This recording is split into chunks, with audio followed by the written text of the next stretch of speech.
আমি মন্ত্রী পরিষদ থেকে একটি ফোন পেয়েছি।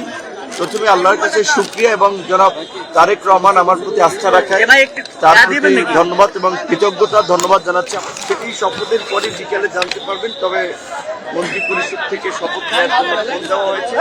ফ্যাসিবাদের অত্যাচার নির্যাতনের ১৬ বছর দেশের মানুষকে নির্মমতার মধ্যে দিয়ে গিয়েছে, আপনারা জানেন।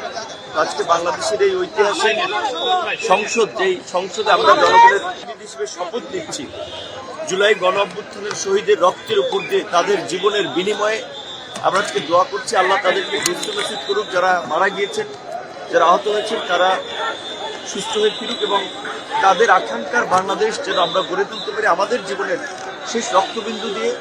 সেটাই হচ্ছে আসলে আজকের আমাদের শপথ।